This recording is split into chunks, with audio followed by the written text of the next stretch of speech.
Salut. On espère que vous allez bien. Alors on se retrouve aujourd'hui pour une vidéo encore sur l'impression 3D. Donc on va vous montrer comment faire des magnettes comme ceci. Là c'est vraiment très simple. Ou ceci, donc un peu plus arrondi. Donc quelque chose comme ceci. Et à l'intérieur, écoutez, il y a un aimant. Voilà, donc on a intégré, hop, on a intégré donc un aimant comme celui-ci. Dans l'impression.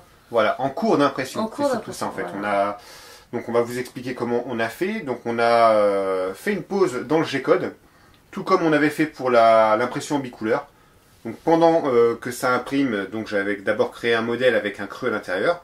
Donc après on va faire une pause, on vient intégrer l'aimant et on vient reprendre l'impression et l'impression continue par-dessus. Voilà. Donc voilà, c'est tout bête. Fallait y penser. Après on peut associer ça. Donc nous on a mis un aimant, mais vous pouvez dans l'idée incorporer autre chose. Voilà, là on a été au plus simple, vraiment.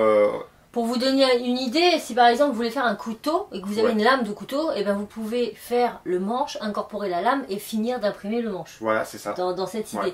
Après, vous pouvez complexifier la chose en faisant dessus un bicouleur pour ajouter un logo. Ouais, on aurait pu par-dessus, oui, venir.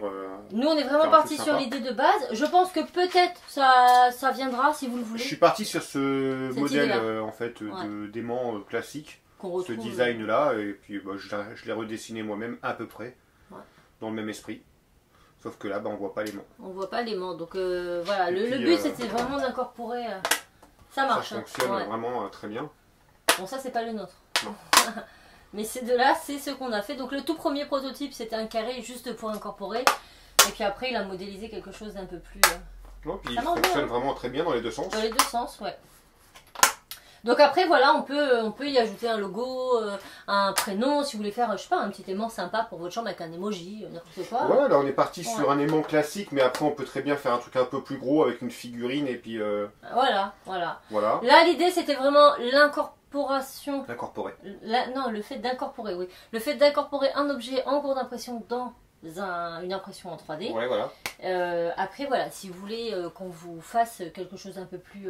Après on peut garder la même idée pour fusionner deux objets ensemble.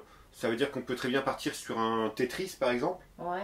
Donc on dessine plusieurs formes de Tetris et puis on vient mettre des aimants dedans et puis quand on les met côte à côte, et ben ils s'aimentent et puis ils viennent se fixer.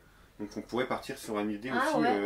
Bah, dites-nous si vous voulez un projet un peu plus complet avec l'incorporation d'un objet à l'intérieur. Donc dites-nous ça en commentaire si vous avez des idées. Bah, dites-le nous aussi, puis nous on penchera, on bûchera sur le sujet. On peut encore pousser le vis un peu plus loin en essayant d'incorporer de l'électronique directement et terminer par-dessus l'impression. Comme ça on se retrouve avec un objet réellement fermé.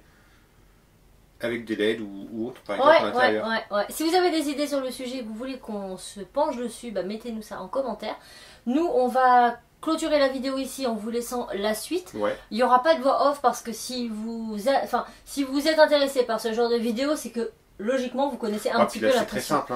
Et c'est très simple, vous mettez pause et vous suivez le logiciel. Donc nous, tu l'as fait sur Cura? Là non, j'ai fait sur Prusa Slicer, mais c'est la même méthode que pour le bicouleur sur Cura. Après moi j'ai fait comme si je changeais de couleur. Là c'est pas le cas, on fait juste une pause. Donc je pense que sur Cura il y a le moyen de faire juste la pause. Donc à voir. Mais sinon vous suivez le principe du bicouleur et c'est pareil. C'est pareil, voilà. Donc on vous laisse avec la suite, on espère que ça vous aura plu. N'hésitez pas à nous suivre sur Instagram où on poste pas mal de petites photos d'avant-première, etc. Et n'hésitez pas à vous abonner, à commenter, à liker, à partager. Et puis voilà quoi. On vous dit à la prochaine. À la prochaine. Bonne vidéo. Ciao.